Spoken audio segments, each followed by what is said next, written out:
Assalamualaikum warahmatullahi wabarakatuh.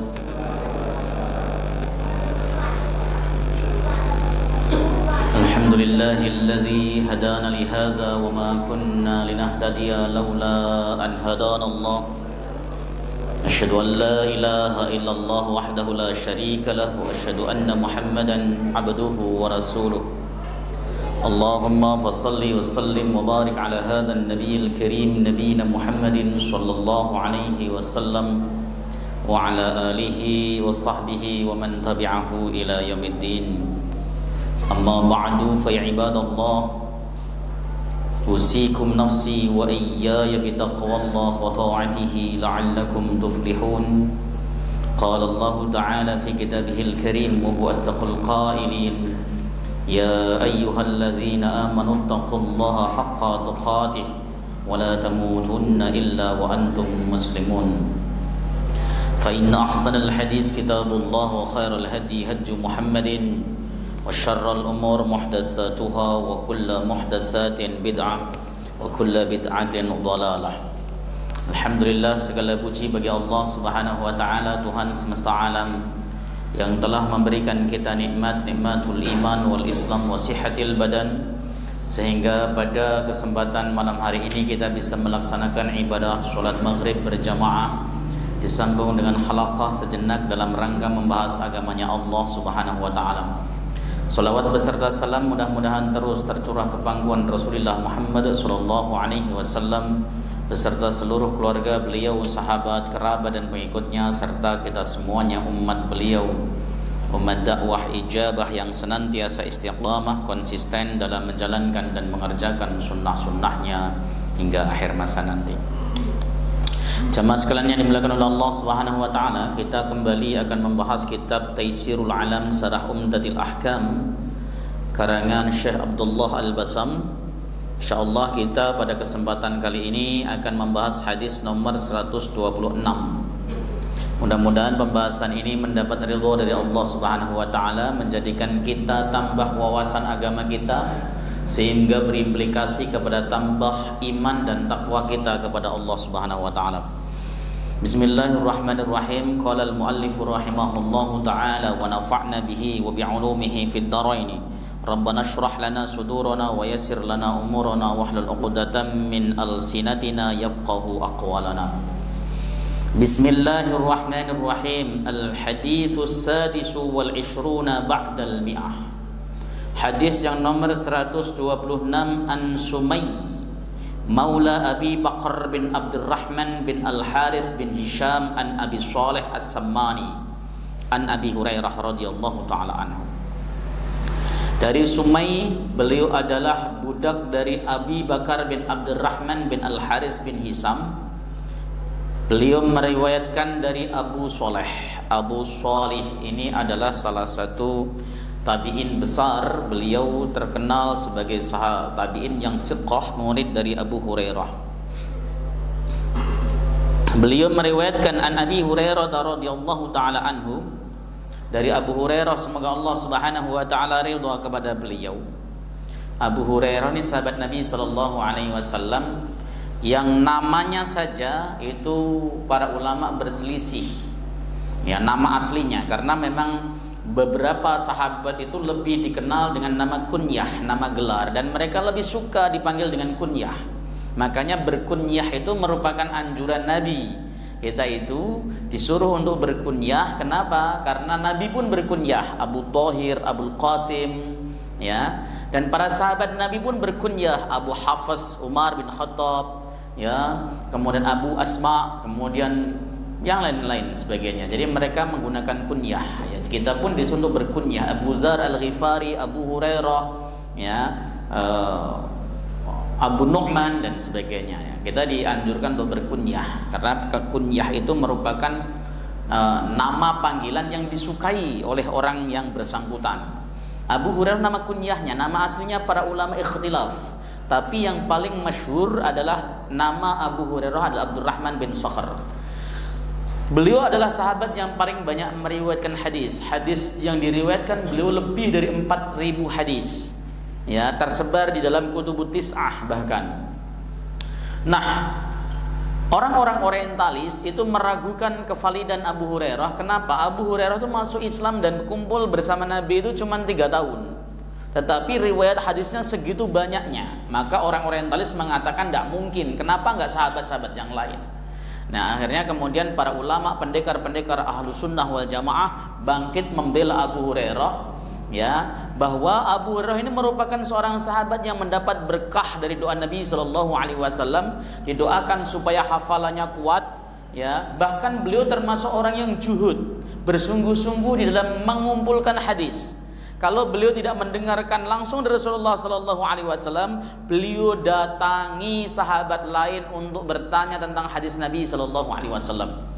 Abu Hurairah tidak segan untuk bertanya tentang apakah Nabi mengajarkan itu, apakah Nabi pernah bersabda seperti itu dan sebagainya. Dan memang beliau konsentrasinya adalah periwayatan hadis. Di saat para sahabat, misalnya contoh, kenapa sih hadis yang diriwayatkan Abu Bakar, Umar, Utsman, Ali sedikit sekali? Ya, karena mereka sibuk dalam perkara-perkara yang penting lainnya seperti ngurus negara.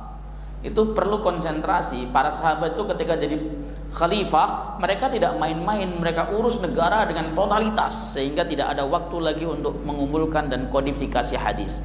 Dan itu diwakili Abu Hurairah. Yang kedua adalah Ahlus Sunnah wal Jamaah itu memiliki standar kaidah yang jelas. As-sahabah kulluhum ma'udul. Semua sahabat itu adil. Jadi kita tidak boleh mencela dan mencacat sahabat. Kenapa? Karena yang mentazkiyah sahabat, yang mengatakan sahabat itu mulia, itu Allah di dalam Al-Quran. Ya, menyebutkan kaum Ansar dan Muhajirin itu mereka adalah orang-orang pilihan. Makanya kemudian kalau sesuatu sudah ditazkiyah oleh Allah Subhanahu wa taala, ya kita harus menerimanya. Maka Ahlus Sunnah menegaskan bahwa semua sahabat itu adil.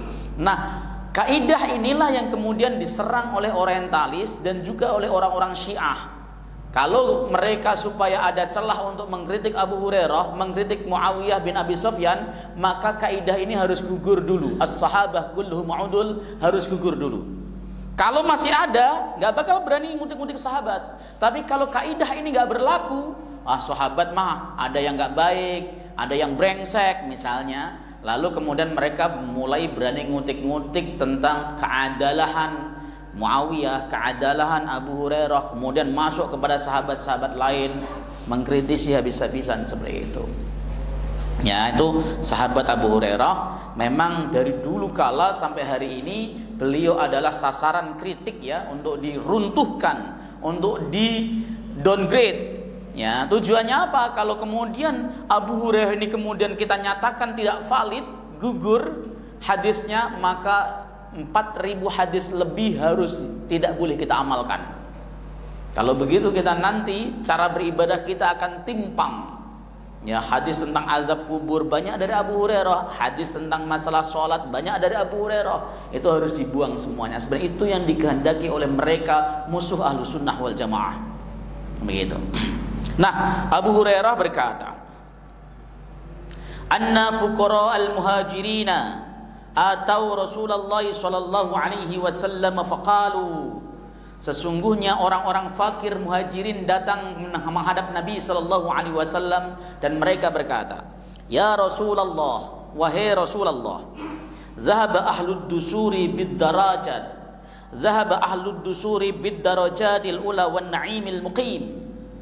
Orang-orang kaya memperoleh derajat yang tinggi dan kenikmatan yang agung. Ya, kenapa? Nabi bertanya, "Qala wa madzaka?" Kenapa bisa demikian? Qalu, mereka menjawab, "Yusalluna kama nusalli wa yasumuna kama nasumu wa yatasaddaquna wala natasaddaqu wa yu'tiquna wala nu'tiq." Ya Rasul, mereka itu sholat sebagaimana kami sholat, mereka puasa sebagaimana kami puasa, tapi mereka sedekah, kami tidak mampu sedekah, kami miskin. Mereka memerdekakan budak dan kami tidak mampu memerdekakan budak. Ini yang disebut dengan ghibthah. Ghibthah itu pengen mendapatkan kemuliaan orang lain atau pengen memperoleh kenikmatan atau kemuliaan seperti yang dimiliki orang lain. Itu boleh. Kita melihat ada orang kaya rajin sedekah, kita ghibthah, pengen, ya Allah, kalaupun seandainya saya itu Engkau kasih rezeki yang banyak, aku akan berbuat lebih daripada yang dia lakukan. Ketika dia lihat orang alim, orang hafal Quran, dia kemudian ghibthah juga, ya Allah, seandainya Engkau berikan kemampuan untuk hafal Al-Quran, aku akan bisa begini seperti dia. Dan itu namanya ghibthah. Itu bukan iri, bukan dengki, itu boleh ghibthah. Nah, ghibthahnya sahabat itu tidak dalam urusan materi. Ya, ghibthahnya sahabat itu kaitannya dengan masalah urusan akhirat. Kenapa? Para sahabat itu sudah menempatkan akhirat di dalam tujuan hidup mereka. Coba kita ketemu Nabi yang doanya mustajab. Kalau ketemu Nabi pasti kita pengen apa? Pengen didoakan kaya, pengen didoakan punya mobil 5, punya rumah 10 mungkin. Ya, kalau doanya mustajab, Rasulullah itu doanya mustajab. Sekali berdoa diijabah oleh Allah Subhanahu wa taala. Tapi para sahabat tidak minta doain itu. Ya Rasul, mereka berpuasa, kami sebagaimana kami berpuasa, mereka sholat sebagaimana kami sholat, mereka bersedekah, kami nggak mampu. Bu Yain doain saya kaya supaya saya bisa bersedekah. Tidak yang dilakukan. Ya. Mereka tidak ngiler terhadap materi duniawi. Mereka itu sudah menjadikan dunia itu sebagai dhillun zail, bayang-bayang yang menghilang. Dunia itu dianggap sebagai mata'ul ghurur, kesenangan yang menipu. Ini para sahabat itu sudah tidak tertarik lagi dalam urusan dunia. Mereka mencari dunia, iya, tetapi dalam rangka menolong ibadah. Bukan seperti kita hari ini yang menjadikan agama untuk mencari dunia. Ya, cari makan dengan menjual ayat, dengan menjual hadis, cari makan dengan kemudian menjual agama. Itu yang disebutkan dengan yahtalud dunya biddin. Mereka itu melakukan hawalah, menukar dunia dengan agama. Itu zaman sekarang, orang di mana orientasi hidupnya adalah materi, bahkan ketika mohon maaf, ketika mau ngambil kita kuliah, mau ngambil kuliah jurusan apa, itu selalu nanti kalau lulus mau jadi apa, kerja di mana, selalu begitu. Ya. Bahkan bapak ketika mau naruh anaknya di pesantren itu bertarung dulu pikirannya, lulusan pesantren nanti jobnya apa, lulus dari pesantren mau ngapain, ya kerjanya apa, bagaimana nanti makannya, mending itu akhirnya Itu karena apa? Karena orientasi orang zaman akhir itu adalah dunia. Dan itu sudah masuk ke dalam relung hati kita. Makanya disebut oleh Nabi Shallallahu Alaihi Wasallam dengan sebutan penyakit al-wahn. Nanti salah satu penyakit yang menimpa orang akhir zaman adalah al-wahn. Apa al-wahn itu? Hubbud dunya wa karahiyatul maut. Cinta dunia sehingga dan takut mati. Orang yang cinta dunia pasti takut mati. Gak ada orang cinta dunia kok berani mati, gak ada. Takut mati. Kenapa? Takut gak bisa tidur enak, takut gak bisa kumpul sama istri, takut mobilnya nanti dijadikan rebutan dan sebagainya. Bahkan ada yang takut, wah kalau saya mati nanti enakan dong, istri saya dinikahi orang, harta saya, rumah saya dipakai, saya yang capek-capek ini. Takut mati, namanya hubbud dunya. Itu orang zaman kita. Orang yang menjadikan dunia sebagai akbaru hammihim, ya, sebagai cita-cita terbesarnya. Beda kan dengan sahabat. Sahabat itu akhirat orientasinya, bagaimana bisa meraih kebahagiaan akhirat, bagaimana nanti bisa senang di akhirat. Ketika melihat ada orang lain ibadahnya bagus, ya, melakukan banyak kebaikan, dia terus kenapa saya nggak bisa? Ada sebuah kitab namanya Hakadha Fahimas Sahabah. Itu diceritakan pada saat Rasulullah Muhammad sallallahu alaihi wasallam itu mau memimpin pasukannya untuk melaksanakan perang Badar. Nabi itu kan gelisah. Gelisah Nabi itu. Itu tandanya bahwa Nabi nggak tahu hasil akhir perang Badar itu menang apa kalah. Ya. Makanya kita tidak boleh memuji Nabi melebihi batasnya. Wah, Nabi itu tahu segala hal, tahu urusan-urusan gaib dan sebagainya. Enggak. Kalau Nabi tahu urusan gaib, Nabi tidur nyenyak ketika perang Badar, wong sudah tahu hasil akhirnya. Nabi tidak. Nabi Shallallahu Alaihi Wasallam bahkan ketika sudah keluar dari hemahnya, beliau pandang sahabat satu persatu seakan meminta dukungan moral. Muncul Miqdad bin Al-Aswad. Beliau berkata, "Imdi anta ya Rasulullah." Maju terus ya Rasul. Ya, wa nahnu ma'aka muqatilun. Kami akan berperang bersama Anda. Abdullah bin Mas'ud yang mendengar ucapan ini tergetar. Kami sebenarnya juga pengen ngomong begitu, tapi didahului oleh Miqdad bin Al-Aswad. Sehingga ketika Rasulullah merasa berseri, senang dengan ucapan Al-Miqdad, Abdullah bin Mas'ud merasa iri. Irinya itu kenapa bukan saya? Irinya adalah kenapa beliau tadi gak ngomong seperti itu. Itu para sahabat. Ya, mereka berlomba-lomba dalam kebaikan. Berlomba-lomba dalam urusan akhirat. Urusan sedekah sahabat gak boleh diragukan.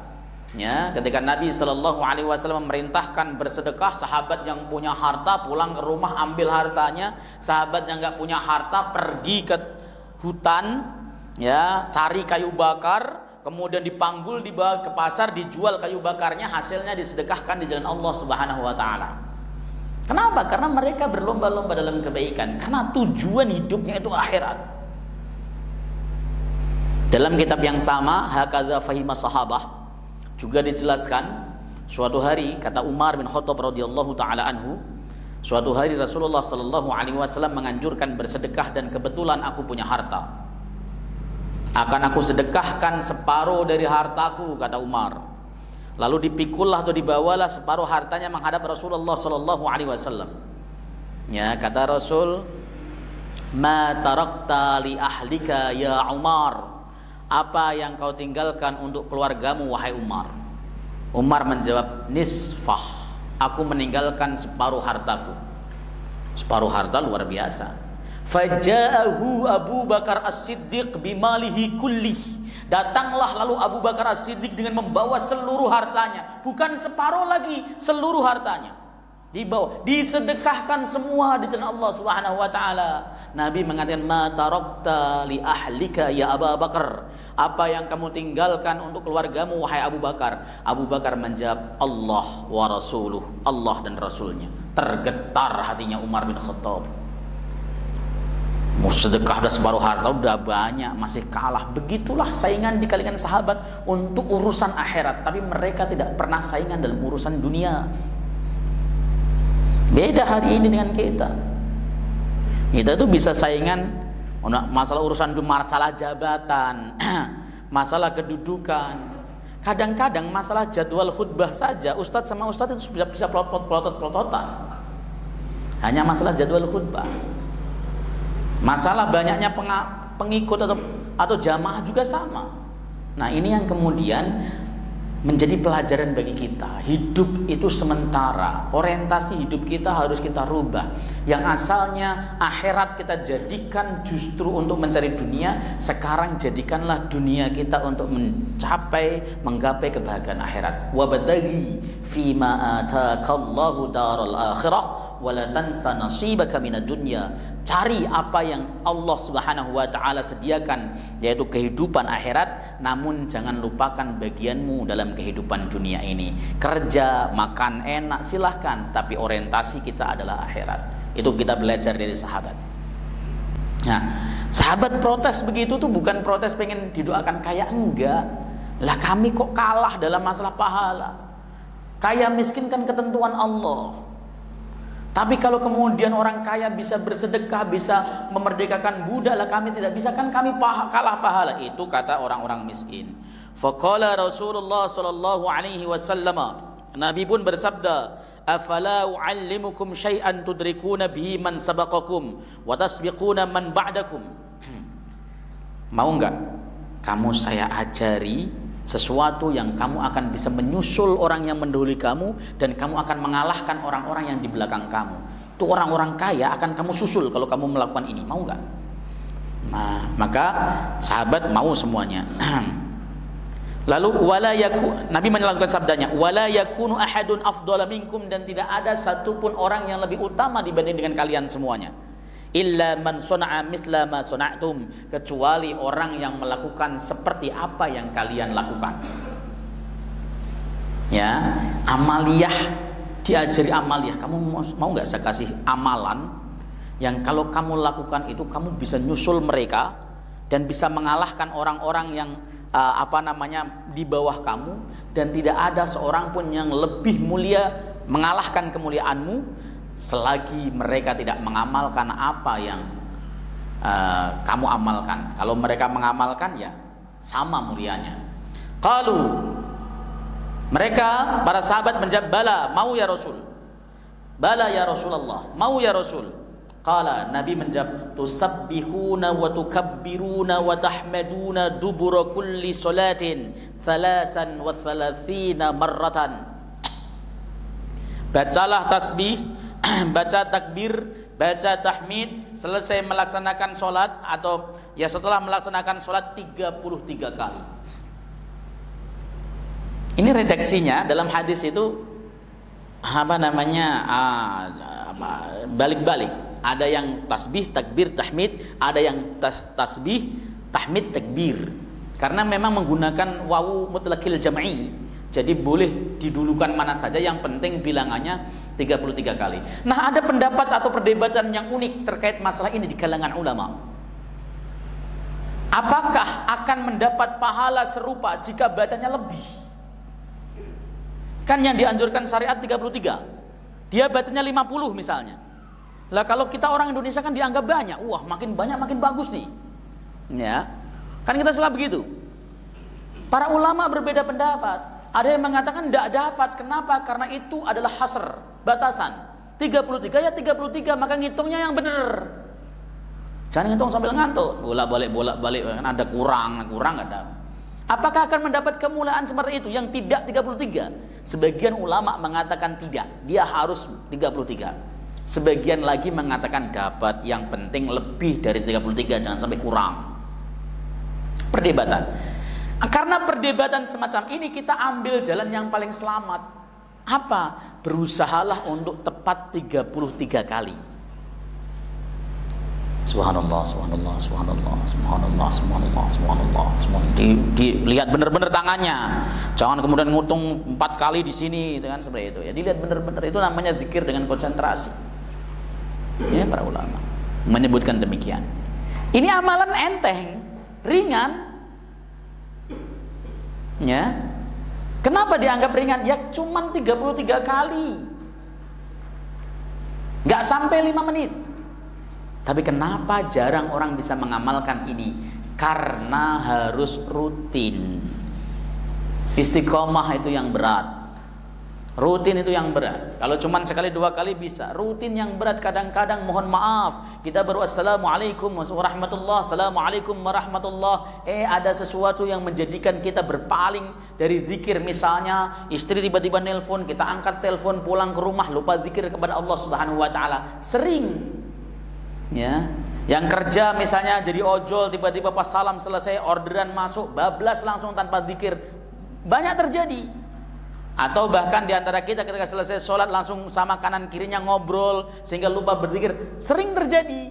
Ya inilah kenapa fadilahnya demikian besar, karena memang sulit untuk kita lakukan dengan istiqamah. Sulit. Makanya ketika kita selesai sholat, minimal zikir itu harus kita punya. Kalaupun kita jalan keluar mau naik motor, tetap dalam posisi zikir. Boleh nggak? Boleh sekali. Ya, baca istighfar 3 kali, baca la ilaha illallah wahdahu la syarikalah lahul mulku wa lahul hamdu wa huwa ala kulli syai'in qadir. Ya, 10 kali misalnya. Kemudian baca Allahumma ajirni minan nar 7 kali. Kemudian Allahumma antas salam. Kalau mau minimalis, minimal istighfar 3 kali tadi, baru la ilaha illallah wahdahu la syarikalah. Langsung kemudian kita baca subhanallah 33 kali, alhamdulillah 33 kali, Allahu akbar 33 kali, genapi 100 dengan la ilaha illallah wahdahu la syarikalah lahul mulku wa lahul hamdu wa huwa ala kulli syai'in qadir. Selesai. Ya. Tapi ya, pahala ini kan tidak wujud di hadapan kita, nggak ada barangnya, sehingga sering kita mengabaikan. Wong pahalanya nggak kelihatan, kok coba pahalanya wujudnya misalnya ketika kita selesai tiba-tiba motor NMAX 1 di depan. Oh, kita pasti seriusan zikirnya. Ya tadi karena kita orientasinya itu dunia. Dunia sekali, ya. Kalau sahabat diomongin begitu, wah mereka langsung apa saja yang bisa mereka kerjakan akan kerjakan. Sahabat itu begitu mendengar Nabi bersabda, responnya itu luar biasa. Ketika Nabi mengatakan menunggu waktu sholat ke sholat yang lainnya, itu disebut dengan ribat. Pahalanya seperti orang yang berada di benteng untuk menjaga benteng, ribat. Sahabat ketika sholat maghrib selesai nggak pada pulang, mereka menunggu sholat isya sampai terkantuk-kantuk. Sahabat itu bukan orang-orang yang nganggur. Ya, mereka kerja apa di ladang, ngurusin kurma seharian, capek mereka sampai terkantuk-kantuk. Di dalam hadis itu juga digambarkan sampai terkantuk-kantuk mereka nunggu sholat isya. Kenapa? Pengen mempraktekkan atau mengamalkan sabda Nabi Sallallahu Alaihi Wasallam. Responnya luar biasa sahabat itu. Kita mendengar sabda Nabi berulang-ulang nggak ngaruh ya. Kenapa? Karena hati kita itu memang lemah imannya. Wong sahabat Nabi Sallallahu Alaihi Wasallam mendengar satu ayat saja dibacakan, man dzalladzi yuqridullah qardan hasanan fayudha'ifahu lahu ad'afan katsira. Siapapun orang yang memberikan hutangan kepada Allah dengan hutangan yang baik, maka Allah akan lipat gandakan dengan lipat ganda yang banyak. Langsung mereka bergegas. Bahkan di dalam tafsir Ibnu Katsir itu diterangkan ada seorang sahabat namanya Abi Dahdah. Berkata, saya sedekahkan kebun kurma saya di jalan Allah Subhanahu wa taala. Itu sahabat. Mereka luar biasa. Ya, responnya kan orientasi hidupnya bukan dunia, tetapi orientasi hidupnya adalah akhirat. Qala Sumayyah berkata, "Fahaddastu ba'du ahli bihadzal hadits." Aku ceritakan hadis ini kepada sebagian keluargaku. Faqala, dan mereka berkata, wahamta innama qala tusabbihullaha salasan wassalasin wa tukabbirullaha salasan wassalasin wa tahmadullaha salasan wassalasin. Ini penjelasan. Kamu waham, kata keluarganya. Waham itu artinya salah boleh, ragu juga boleh, keliru juga boleh. Ya, Nabi sabdanya bukan begitu, tapi membaca tasbih 33 kali, tahmid 33 kali, takbir 33 kali. Kalau lihat dari redaksi hadis di atas, kan hanya mengatakan tusabbihuna wa tukabbiruna wa tahmaduna dubura kulli salatin salasan wa salasina marratan. Bacalah tasbih, takbir dan tahmid selesai melaksanakan salat 33 kali. Ini kan menimbulkan waham, keraguan. 33 kali itu semuanya atau 33 kali itu satu-satu? Makanya diluruskan oleh keluarganya Sumayyah tadi. Beliau mengatakan kamu salah, kamu waham, kamu ragu. Yang betul itu Nabi bersabda baca tasbih 33 kali, baca takbir 33 kali, baca tahmid 33 kali. Nah, ini juga menunjukkan bahwa di dalam meriwayatkan hadis itu boleh meriwayatkan hadis bil makna, nggak harus bil lafzi. Redaksi, makanya kalau kemudian kita baca Sahih Bukhari, Sahih Muslim, Sunan Nasai, Sunan Abu Dawud, kenapa kok bisa beda-beda? Karena meriwayatkan hadisnya bil makna, maknanya yang diriwayatkan, bukan redaksinya. Itu hadis Nabi itu boleh diriwayatkan dengan maknanya. Sahabat ketika bersama Nabi, lalu kemudian beliau mendengar sabda Nabi tapi tidak persis hafal apa yang beliau ucapkan atau sabdakan, lalu sahabat meriwayatkan dengan maknanya. Pokoknya konteksnya begini. Kayak kita hari ini misalnya, kita dengar pengajian, lalu kemudian kita ceritakan kepada keluarga kita, ngomong, oh tadi Ustadz ngomongnya begini. Ya nggak plek omongannya, tapi kontennya sama. Konten dan konteksnya sama. Itu hadis. Boleh diriwayatkan bil makna. Al-Quran tidak boleh. Al-Quran itu harus lafadz dan maknanya. Kita membaca Al-Quran salah, ya salah. Makanya sering berangmong hablum minallah wa hablum minan nas, itu nggak ada dalam Al-Quran. Betul ucapan itu. Karena yang ada dalam Al-Quran itu bihablim minallah wa hablim minan nas, bukan hablum minallah. Itu betul. Ketika saya membaca misalnya fatwa para ulama, saya membaca fatwanya As-Suyuti, fatwanya Syekh Muhammad bin Shalih Al-Utsaimin misalnya, yang mengatakan bahwa kalau kita menukil ayat untuk dalil, tidak usah baca a'udzubillahi minasyaitonirrajim. Untuk dalil, yang sunnah itu adalah ketika kita mau membacanya Quran untuk membaca, maka redaksi Quran wa idza quri'al Quran, wa idza qara'tal Quran, ketika kamu membaca Al-Quran. Tapi kalau untuk dalil tidak perlu. Apalagi didahului Allah berfirman a'udzubillahi minasyaitonirrajim misalnya. Karena a'udzubillahi minasyaitonirrajim bukan firman Allah. Cari dalam Al-Qur'an a'udzubillahi minasyaitonirrajim, enggak bakal ketemu. Wong Allah berfirmannya wa idza qara'tal Qur'an fasta'idz billahi minasyaitonirrajim. Itu ayatnya. Itu firman Allah. A'udzubillahi minasyaitonirrajim itu sabda Nabi. Bukan qala Allah Ta'ala, tapi qala Nabi sallallahu alaihi wasallam. A'udzu billahi as-sami'il 'alimi minasyaitonir rajim. Itu sabda Nabi, bukan firman Allah. Maka kata As-Suyuti, jangan baca qala Allah Ta'ala, Allah berfirman a'udzu billahi minasyaitonir rajim. Langsung baca aja firmannya. Kalau mau baca bismillah. Kenapa? Karena bismillah itu firman Allah. Allah berfirman dalam Al-Quran a'udzubillahi minasyaitonirrajim. Saya baca fatwanya. Bacanya kalau mau langsung ya ayyuhalladzina amanu boleh, atau kalau mau baca bismillahirrahmanirrahim, supaya Anda memahaminya. Ya, tapi kalau mau baca auzubillahi minasyaitonirrajim juga enggak dosa. Para ulama juga tidak menganggap itu perbuatan dosa kok. Hanya saja salah penempatan, sebab auzubillahi itu bukan firman Allah Subhanahu wa taala. Baik, saya lanjutkan. Qala Abu Shalih ini adalah tabi'in, murid Abu Hurairah.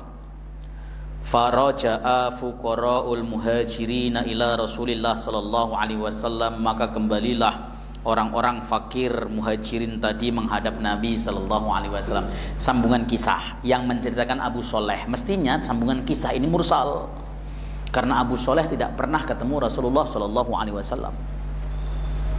Yang betul itu kan tadi Abu Shalih ke Abu Hurairah. Nah, ini Abu Shalih kok langsung menceritakan ada fuqara muhajirin menghadap Nabi. Kan beliau bukan saksi mata.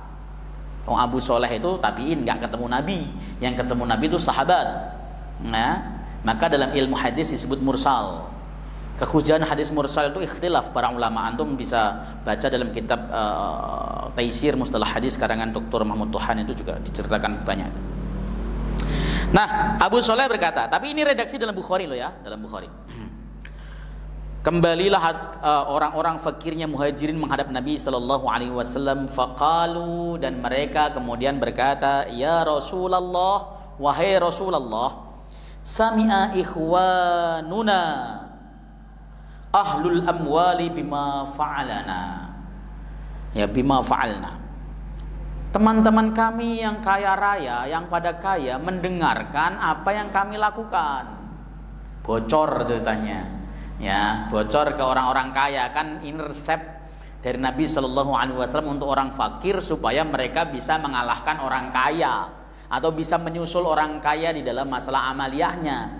Ternyata informasi ini bocor ke orang-orang kaya pada mendengar itu.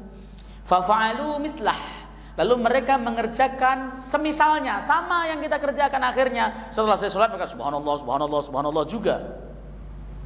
Ya batin orang kaya pasti mengatakan, oh, enggak mau dong saya disusul.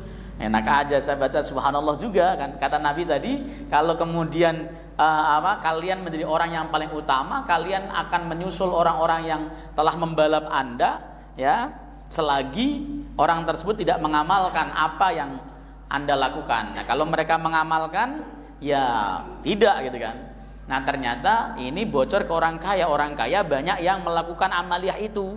Selesai sholat, mereka tidak langsung pergi. Mereka baca tasbih, tahmid, tahlil masing-masing 33 kali. Ya, orang muhajirin ngadu dong. Waduh, kalau begitu saya nggak bisa balap mereka lagi dong ya Rasul. Ya, kemudian Rasulullah SAW bersabda,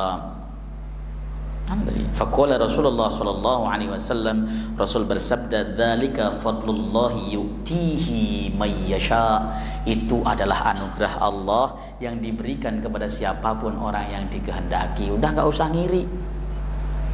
Kaya miskin, ya, dia bisa begini begitu, itu anugerah Allah. Anugerah Allah itu diberikan kepada Allah kepada siapapun yang dikehendaki.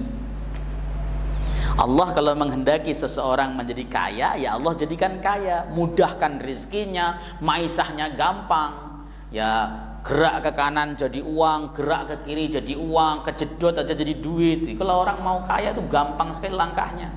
Kalau orang enggak ditakdirkan oleh Allah kaya, enggak dikehendaki oleh Allah kaya, kerja mati-matian enggak jadi duit itu. Makanya kalau ada orang kok ngomong, Pak, kunci sukses Bapak itu apa? Kerja keras. Loh, apa orang miskin itu kurang kerja keras ya kadang-kadang? Sananya, maaf ya, sama driver ojek yang pakai mobil tuh, drive mobil ya, pakai Grab ataupun ojol ya, yang tapi pakai mobil. Saya tanya, kadang-kadang nggak pulang dan sering nggak pulang. Terus tidur di mana Pak? Di pom bensin, di pinggir jalan, dekat masjid, nggak pulang. Kadang 3 hari baru pulang dan sebagainya. Mereka kurang kerja keras apa? Keras sekali menurut saya. Ya, direktur kadang-kadang berangkat kerja sampai kantor jam 9, jam 10 udah pulang. Ya, jadi bukan itu, tapi fadlullah, anugerah Allah. Ya. Kalau ada orang kaya ahli ibadah itu anugerah Allah. Nah, ini dari inilah nanti kemudian muncul perdebatan para ulama, mulia mana antara orang fakir yang sabir dan orang kaya yang syakur atau syakir. Orang fakir sabar, orang kaya pandai bersyukur. Mulia mana kira-kira? Kalau suruh milih, saya yakin milih yang kaya bersyukur. Ya, nggak ada orang milih, saya milih jadi orang fakir tapi sabar Ustaz, nggak ada. Saya pernah nanya sama jamaah saya baca kitab Tazkiyatun Nafas waktu itu. Di dalam kitab Tazkiyatun Nafas itu, apabila ada 2 orang, ibadahnya sama, amaliyahnya sama, semuanya sama, ya, hanya saja yang satu ini fakir, yang satu ini kaya, ya, cukup kaya lah, kaya, maka nanti di surga, ya, kedua-duanya masuk surga, tapi kedudukan si fakir akan lebih tinggi. Kenapa? Karena sebagian kenikmatan dari apa yang ia lakukan sudah dibalas oleh Allah di dunia bagi si kaya.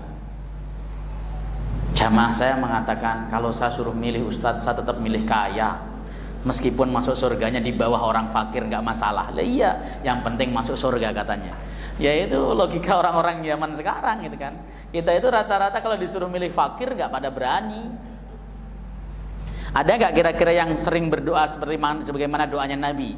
Allahumma amitna faqiran. Ya Allah, matikan kami dalam keadaan fakir. Tidak ada. Amitna miskinan. Matikan kami dalam keadaan miskin. Atau matikan kami bersama orang-orang miskin. Nggak ada, nggak pada berani. Ya, pengennya ya Allah. Wong doanya ya Allah, berikanlah hamba rizki yang halal barokah, melimpah ruah. Ini doanya itu. Ya. Memang begitu. Nah, ulama berselisih pendapat. Ada yang mengatakan utama orang miskin yang sabar. Ada. Ya, ada yang mengatakan utama orang yang kaya yang pandai bersyukur. Nah, orang yang mengatakan utama orang kaya bersyukur itu dalilnya hadis ini. Ya, amaliyah orang-orang fakir dikerjakan sama orang-orang kaya. Tapi mereka punya aktivitas lain yang tidak bisa dikerjakan oleh orang fakir. Udah pernah pergi haji, udah umroh, udah sering sedekah, sering memberikan Jumat berkah. Orang fakir kan enggak, orang fakir suka nentengin Jumat berkah doang.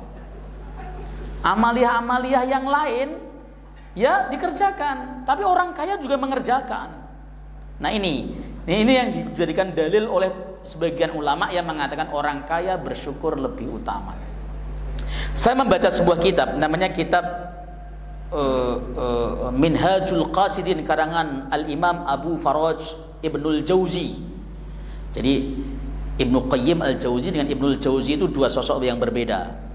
Ya, itu harus dipahami, jangan sampai antum salah menyebutkan nama. Yang ini yang pengarang Minhajul Minhajul Qasidin itu adalah Ibnul Jauzi, bukan Ibnul Qayyim Al-Jauzi. Ya, Ibnul Jauzi sama-sama ulama besar dalam mazhab Hambali, dua-duanya sama. Nah, Ibnul Jauzi beliau mengatakan bahwa mengutip perkataan Umar bin Khattab, umat Islam itu, umat Nabi itu rata-rata kalau diuji oleh Allah Subhanahu wa taala fakir atau miskin, mereka sanggup dan lulus ujian. Tapi ketika diuji oleh Allah Subhanahu wa taala dengan kesenangan, dengan kekayaan, dengan harta yang banyak, banyak yang enggak lulus. Coba orang miskin, kalau udah miskin sekali, ke masjidnya luar biasa, jamaah non-stop, ya, sholat duha, puasa aja rajin, Pak.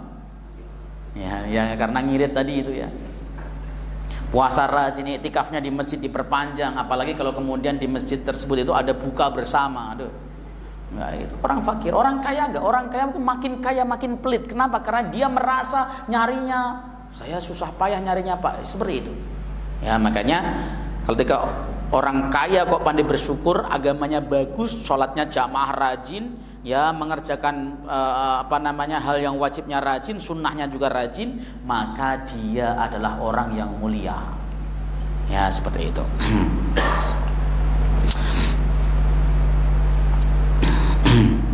Ya, tadi kemudian tadi ada hadis bahkan Sumayyah itu menceritakan hadis ini kepada keluarganya, dan keluarganya mengatakan kamu salah, kamu bimbang. Sesungguhnya dimaksudkan adalah membaca tasbih 33 kali, takbir 33 kali, dan tahmid 33 kali. Wa raja'tu ila Abi Saleh, kata Sumayyah, aku kembali kepada Abu Saleh, fa dzakartu lahu dzalik, dan aku tuturkan hal itu kepada beliau. Faqal, maka Abu Saleh berkata, Allahu akbar wa subhanallah walhamdulillah hatta tablugha min jami'ihinna 33, ya, yaitu membaca takbir, tasbih, tahmid sehingga semuanya itu sampai hitungan 33 kali. Rawahu Muslim, hadis ini riwayat Imam Muslim bin Hajjaj.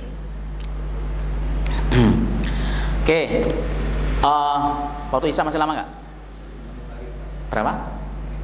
10 menit. Oh, masih lama. Baik. Ma yu'khadh minal hadis. Apa sih pelajaran yang bisa diambil dari hadis ini? Yang pertama, raghbatus sahabati radhiyallahu taala anhum asyadidah fil khairi. Ya, keinginan yang luar biasa dari para sahabat untuk melakukan kebaikan. Para sahabat itu mereka berkeinginan untuk menjalankan apa saja yang dilakukan oleh Rasulullah Shallallahu Alaihi Wasallam. Mereka tidak pernah kemudian menimbang untung rugi, karena apa yang disabdakan dan dititahkan oleh Nabi Shallallahu Alaihi Wasallam pasti baik. Itu mereka begitu. Mereka nggak pernah, wah ini untung ruginya apa, enggak.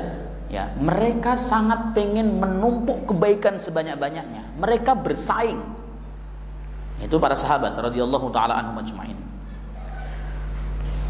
Wa tanafusuhum bil a'mali salihah, dan kompetisi mereka dalam mengerjakan amal-amal saleh. Maka di dalam masalah amal saleh itu kita tidak boleh mendahulukan orang lain. Dalam kaidah fikih kan begitu, al-itharu fil ibadati mamnu'un wa fi ghairiha mahbubun. Mendahulukan orang lain dalam urusan ibadah itu tercela, dilarang. Tetapi selain ibadah, urusan-urusan duniawi, urusan muamalah itu terpuji. Ngantri di ATM, mendahulukan orang lain itu terpuji. Ya. Kemudian ada Jumat berkat, kemudian ngantri pembagian nasinya, itu terpuji atau mendahulukan orang lain. Bapak lebih tua silakan Pak ambil, terpuji. Tapi dorong-dorongan untuk masuk saf pertama itu tercela. Dalam urusan ibadah, saf pertama, kemudian ngisi saf yang luang, azan, iqamah, itu harus kompetisi, bersaing. Nggak boleh, bapak duluan, kenapa? Bapak yang pakai peci, saya nggak pakai peci. Bapak yang pakai baju koko, saya kan pakai kaos samping pojok sana, salah. Harus fastabiqul khairat. Itu urusan ibadah kok. Masa nanti ketika kita masuk surga Pak, udah ada pintunya ya, mau masuk, bapak duluan deh masuk.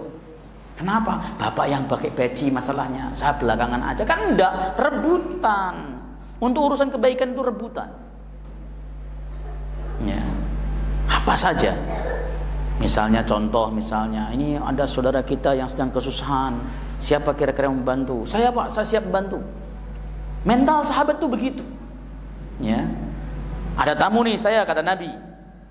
Aku nggak punya apa-apa, silahkan di antara kalian siapa yang akan sanggup menjamunya. Saya ya Rasul. Dia nggak mikir di rumah ada makanan apa tidak, yang penting tunjuk jari. Kenapa? Karena mereka fastabiqul khair, takut didahului orang lain. Ya, takut dulu orang lain. Nah kita itu harus begitu dalam hal apapun. Untuk urusan ibadah, jangan pernah mendahulukan orang lain. Ya, mendahulukan orang, kecuali di dalam hal-hal yang sifatnya muamalah. Ngantri makanan kita nggak pernah mau dahuluin orang lain, pokoknya kita nomor satu. Itu salah ya. Giliran soft pertama mundur mulu, yang paling enak deket pintu sama deket sendal. Begitu assalamualaikum lolos begitu kan. Ya, itu namanya kita tidak raghab. Cari tempat yang paling dekat dengan imam. Tapi kalau dalam amatan fikih, orang yang paling belakang imam itu adalah orang yang paling siap untuk menggantikan imam. Harus paling siap menggantikan imam dan paling siap jika imam salah. Jadi jangan kemudian antum nekat, kata Ustadz kita harus berfastabiqul khairat, tapi Fatihah nggak lurus misalnya, ya di belakang imam ya keliru. Harus tahu diri maksudnya. Oh iya, kalau saya bacaan saya kurang bagus, minggir dikit gitu kan. Yang tengah biar diisi orang yang patut gitu kan. Kalau kemudian sama orang yang bacaannya bagus-bagus, jangan kemudian mundur, repot ini nanti. Yang orang bagus bacaannya di pojok sana, pojok sini, di tengah. Lah akhirnya kemudian ketika imamnya nggak bisa, pingsan lah. Ya bingung belakangnya mau gantiin gimana, saya bacanya kurang bagus. Akhirnya asalnya sholat jahar jadi sholat sir. Kenapa? Karena nggak pede begitu. Oke.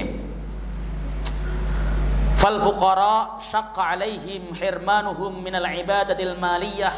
Orang-orang fakir itu berat ya untuk mengerjakan amaliyah atau ibadah-ibadah yang sifatnya finansial. Orang-orang fakir itu kalau diajak sedekah sulit, Pak. Maka Nabi pernah mengatakan sedekah 1 dirham itu bisa mengalahkan sedekah 100 dinar atau 1000 dinar. Loh, logikanya gimana? 1 dirham kan kecil, 1000 dinar itu banyak loh.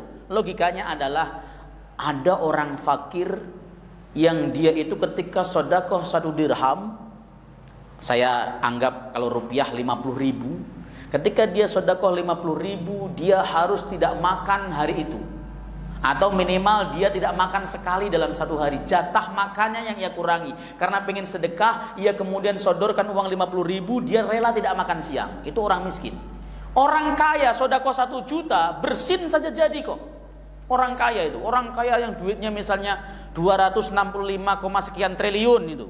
Tapi hasil korupsi. Ya. Lah itu duit orang triliun-triliunan itu kan kalau sedekah 100 juta itu enggak ngaruh, Pak. Enteng sekali. Ya, dia nggak pernah mikir saya sedekah di sana 100 juta, nggak pernah mikir. Tapi orang yang tadi 50.000 itu berat, dia ngalahin keinginannya. Itu lebih mulia. Makanya bapak nanti kalau jadi panitia kurban, nerima kambing kok kurus kecil, nggak usah diledek. Nih kambing siapa nih? Nggak niat kurban udah kurus kecil, dagingnya sedikit, ya. Nggak niat kurban. Siapa tahu itu kurbannya orang yang nggak mampu ngumpulin itu sudah 2 tahun. Untuk bisa kurban, dia sudah berusaha untuk mengalahkan kebutuhan pribadinya. Bukan hanya kebutuhan pribadi dia, kebutuhan anaknya. Anaknya pengen makan enak. Jangan, nah ini untuk kurban bapak dan sebagainya. Kebelinya kambing harga 2,5 juta misalnya, atau 2 juta persis. Kan kurus itu, kecil. Panitia masjid, Masya Allah kurban kecil amat ini. Jangan nyakitin perasaannya. Belum tentu yang kurus kayak gitu nggak diterima oleh Allah kok. La yanalallahu luhumuha wala dima'uha walakin yanaluhu taqwa minkum. Yang dinilai oleh Allah itu ketakwaan atau niat dari yang berkurban.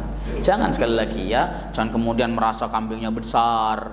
Nah, itu diingat-ingat. Jadi kalau ada orang sodakoh misalnya, kita mau bangun masjid nih dan sebagainya, mohon maaf Pak, mohon diterima 10.000, ucapkan syukur, alhamdulillah, mudah-mudahan manfaat diganti oleh Allah. Jangan 10.000 itu juga dia menahan hasratnya untuk bisa makan enak. Jangan kok, ini menghina sekali sodakoh kok 10.000, dapat apa? Jangan sekali. Kenapa? Karena bisa jadi itu lebih mulia di hadapan Allah Subhanahu wa Ta'ala. Ya, orang fakir itu memang berat karena memang nggak punya kok. Kalau punya, ya mungkin dia lebih dermawan daripada orang kaya. Ya karena memang nggak punya, apa-apa susah. Wal aghnia, ini fakirnya sahabat. Orang fakir mereka memang berat untuk melakukan ibadah badaniyah, ibadah maliyah. Wal aghnia lam yaktafu bikinahum an musyarakhatil fuqara fi kulli abwabil khair. Orang kaya juga tidak pernah merasa puas dengan kekayaannya. Mereka para sahabat tidak mau sedikit pun melepaskan untuk berebut amaliyah kebaikan bersama dengan orang-orang fakir. Nah, kalau orang kaya kan jalur ibadah saya itu sedekah. Kalau ibadahnya orang fakir puasa, ya udah puasa aja mereka, saya nggak usah puasa, yang penting sedekah. Kalau pikirannya begitu. Tapi tidak sahabat itu. Sahabat itu rajin puasa, rajin sedekah. Itu persoalannya. Yang kaya Utsman bin Affan, Abdurrahman bin Auf, Ka'ab bin Malik, Anas bin Malik, itu sahabat-sahabat pilihan semuanya.